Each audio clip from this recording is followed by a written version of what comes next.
नमस्कार. चहा घेता घेता सहजच आज नवरात्रीविषयी थोडंसं.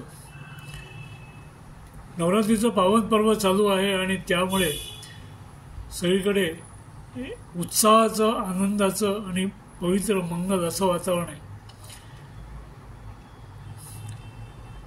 तरुण मुलांच्या मध्ये सुद्धा गरबा आणि त्यानिमित्ताने उत्साहाचं वातावरण आहे.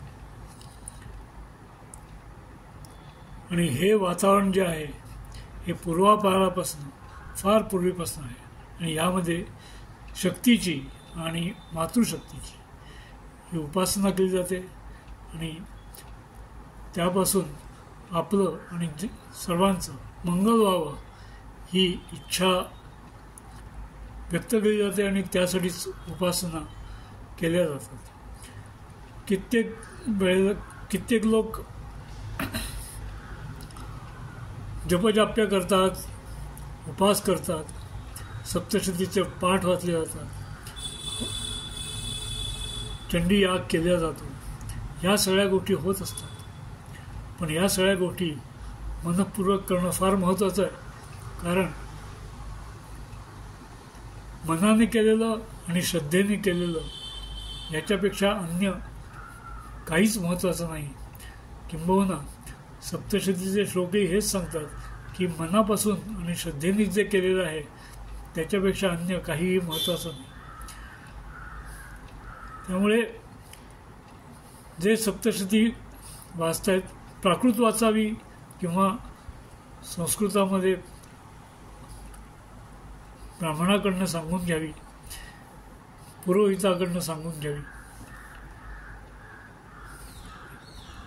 त्याचे नियम आहेत, त्याचे उच्चार आणि त्याचं सगळं नियम आहेत ते सगळे पाळावेत ही अपेक्षा आहे.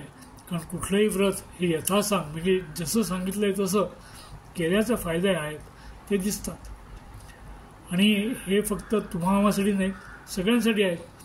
जे राजकारणात आहेत, जे राज्यामध्ये आहेत आणि जे समाजामध्ये आहेत आणि जे उपासनेसाठीच ज्यांनी सर्व काही केलेलं आहे, त्यागलेलं आहे, अशांसाठीही आहे. त्यामुळे हे पावन पर्व जे आहे हे सर्वांसाठी आहे आणि सर्वांसाठी महत्त्वपूर्ण आहे.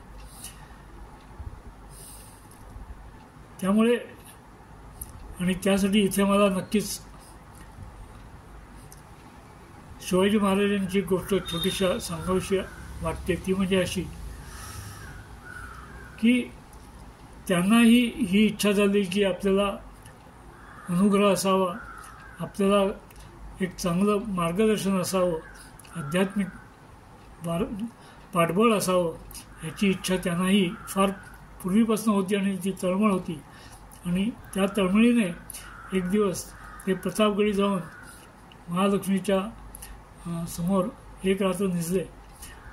हीच इच्छा घेऊन की इथे अनेक चांगले साधू संत दिसत आहेत, ते विद्वान आहेत, चांगले आहेत, पण त्याच्यापैकी माझा गुरु कोण आणि मी कोणाला गुरु मानावं ही इच्छा घेऊन ते तिथे निजले. आणि त्यात दृष्टांत झाला की मारुतीचा अवतार जे रामदास स्वामी त्यांचा तू अनुग्रह घे, त्यांना साधू गुरु कर, अशा स्वरूपाची सूचना झाली. आणि ती मनात घेऊनच पुढे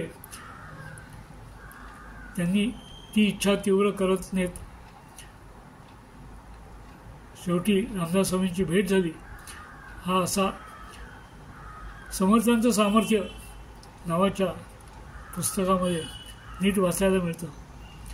आणि हे आपल्यासाठी का महत्त्वाचं आहे तर त्यावेळेला खूप वाईट परिस्थिती होते आणि त्या परिस्थितीतनं सगळा समाज आणि सगळं देश बाहेर काढणं हे फार महत्त्वाचं होतं. आणि त्यासाठी अत्यंत मोठ्या प्रमाणात मानसिक, शारीरिक आणि संघटनेचं बळही हवं होतं. आणि त्यासाठी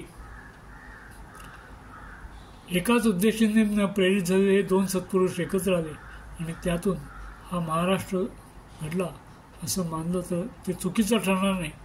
आणि त्यामुळे ही नवरात्र जी आहे की नवरात्र ही शक्तीचं जागरण आहे आणि शक्तीचं जागरण हे नुसतं उत्सवामुळे होत नाही, तर त्यामध्ये घडणाऱ्या उपासनेमुळे होतं. आणि उपासना करण्यासाठी उपोषण महत्त्वाचं आहे. उपोषण जे मानवेल तसंच करावं, पण त्यातून सात्विक वृत्ती बांधली पाहिजे, हा त्यातला उद्देश आहे. आणि ते करता करता उपासना घडली पाहिजे आणि ती उपासना घडून पुढे त्याप्रमाणे मार्गाचरण पुढील वर्षात करायचं आहे. त्यातून आपले कुठलेही कर्तव्य सोडायचे नाही आहेत, पण उपासना करून अधिक चांगल्या प्रकारे ते कार्य करता येईल आणि समाजासाठी आणि राष्ट्रासाठी उभं राहण्यासाठी आपली शक्ती प्राप्त होईल, यासाठी नक्कीच प्रार्थना व्हायला पाहिजे. आणि त्यासाठीच ही उपासना आणि त्यासाठी हे नवरात्र आहे. त्यामुळे जरूर या सगळ्या गोष्टींचा विचार करावा आणि हे नवरात्र हे सत्कारणी लावावं. अशा अर्थाने त्यांनी आरोग्याचं संपन्न होईलच आणि आरोग्याबरोबरच हा जन्मही सफल होईल, यात काही शंका नाही. त्यामुळे उदयोस्तु जगजंब. जय जय रघुवीर समर्थ.